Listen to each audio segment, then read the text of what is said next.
আজকের এই আয়োজনে স্বাগত। আচ্ছা, আমরা তো কথায় কথায় কত বাগধারায় ব্যবহার করি, তাই না? এরকমই একটা খুব পরিচিত শব্দ হল সাক্ষী গোপাল। কিন্তু ভেবে দেখেছেন কি, এই অতি পরিচিত শব্দটার পেছনে কি অসাধারণ একটা নাটকীয় মিথ লুকিয়ে আছে? চলুন, কোনো রকম ভূমিকা ছাড়াই সরাসরি ডুব দেওয়া যাক এই প্রচলিত বাগধারাটির পেছনের রোমাঞ্চকর ভাষাতাত্ত্বিক রহস্য আর পৌরাণিক উৎসের গল্পে। আধুনিক সময়ে সাক্ষী গোপাল বলতে আসলে কি বোঝায় সেটা দিয়ে শুরু করা যাক।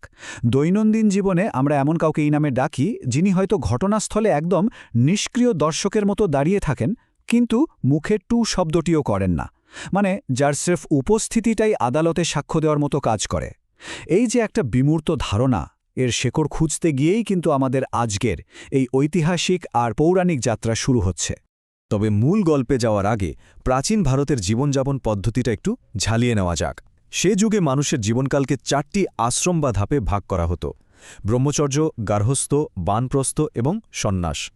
গল্পের শুরুটা দক্ষিণ ভারতের বিদ্যানগর নামের একটা জায়গায়।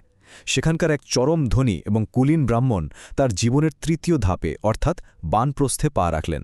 এই বয়সে এসে তিনি সংসারের সব দায়িত্ব বড় ছেলের হাতে তুলে দিয়ে শুধু ঈশ্বর চিন্তা করবেন বলে তীর্থদর্শনে বেরিয়ে পড়লেন। আর ঠিক এখান থেকেই আমাদের মূল ঘটনার সূত্রপাত।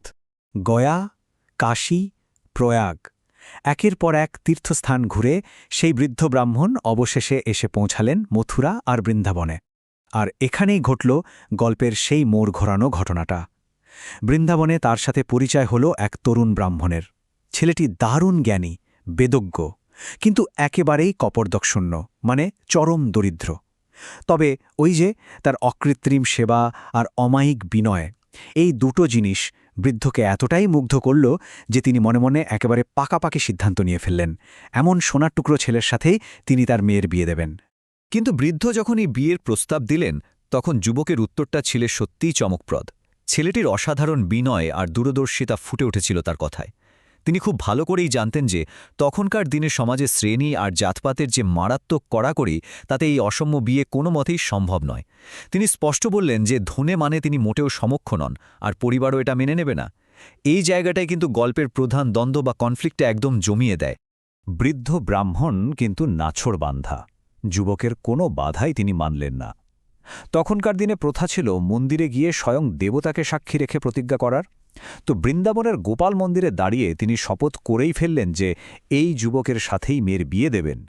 যুবকও বাধ্য হয়ে গোপালকে সাক্ষী রাখলেন। কিন্তু তীর্থযাত্রা শেষে বিদ্যানগরে ফিরতেই সেই পবিত্র শপথ একেবারে মুখ থুবড়ে পড়ল এক রূঢ় বাস্তবতার সামনে। বিদ্যানগরে ফেরার পর কি ঘটল জানেন? পরিবারের কাছে এই প্রতিজ্ঞার কথা বলতেই যেন আক্ষরিক অর্থে বাজ পড়ল।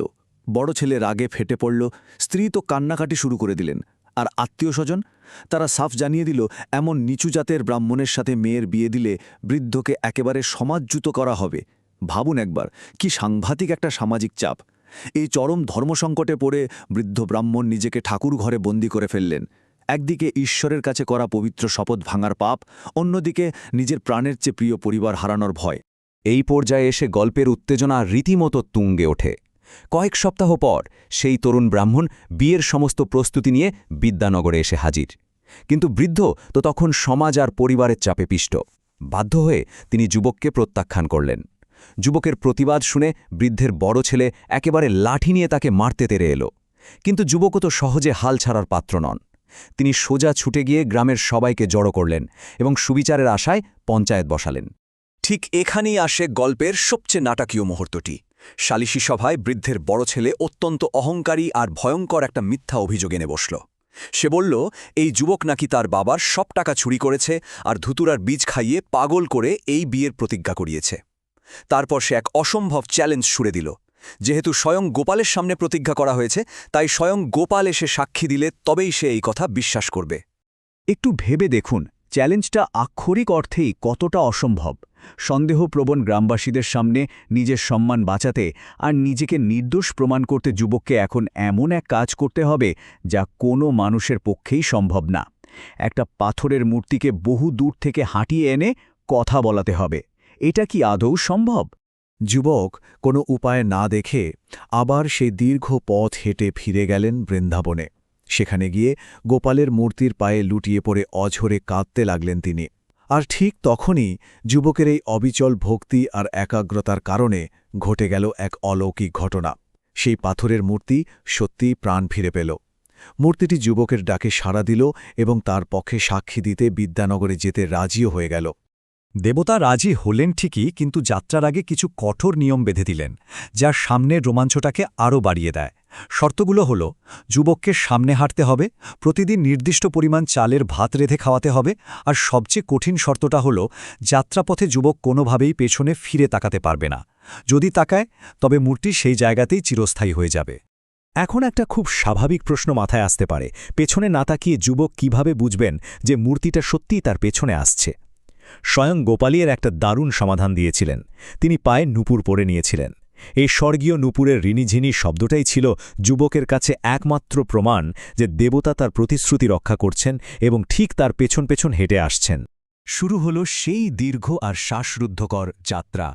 মাইলের পর মাইল হাঁটা পথ, সামনে যুবক আর পেছনে পাথরের মূর্তি। পুরো যাত্রাপথটা ছিল চরম উৎকণ্ঠার। যুবক প্রতিদিন নিয়ম করে রান্না করে দেবতাকে খাওয়ান, আর বাকিটা পথ শুধু ওই নূপুরের ছন্দবদ্ধ শব্দ শুনে সামনে এগোতে থাকেন।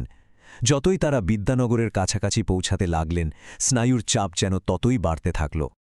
আর ঠিক তখনই ঘটল গল্পের চরম ক্লাইম্যাক্স। বিদ্যানগরের একেবারে কাছাকাছি এসে হঠাৎ করেই নূপুরের শব্দটা পুরোপুরি বন্ধ হয়ে গেল। চারদিক একদম নিস্তব্ধ। চরম উৎকণ্ঠা আর আতঙ্কে যুবক যেন দেবতার দেওয়া সেই কঠিন শর্তের কথাই বেমালুন ভুলে গেলেন।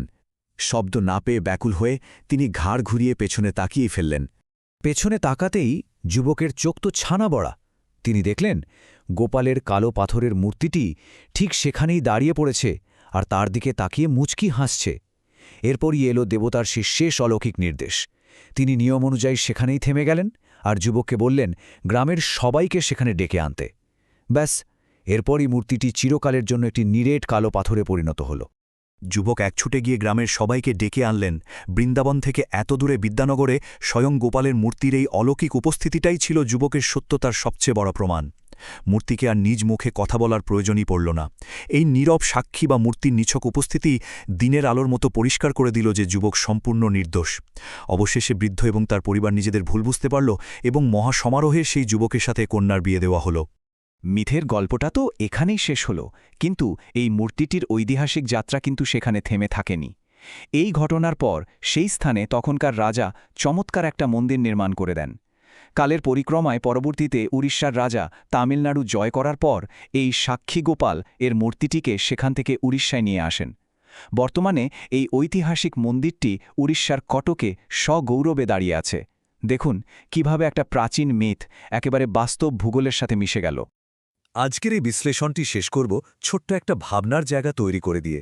সাক্ষী গোপাল স্রেফ দুটো শব্দ, অথচ এর আড়ালে লুকিয়েছিল কত দীর্ঘ একটা নাটকীয় ইতিহাস, কত বড় এক বিশ্বাস আর অলৌকিকতার গল্প। একটু ভেবে দেখুন তো, প্রতিদিনের কথোপকথনে আমরা এমন আরও কত শত শব্দ ব্যবহার করি, যেগুলোর আড়ালে হয়তো এভাবেই লুকিয়ে আছে আরও কত অজানা রোমাঞ্চকর মিথ। সেগুলো উন্মোচনের অপেক্ষায় রইল না হয়।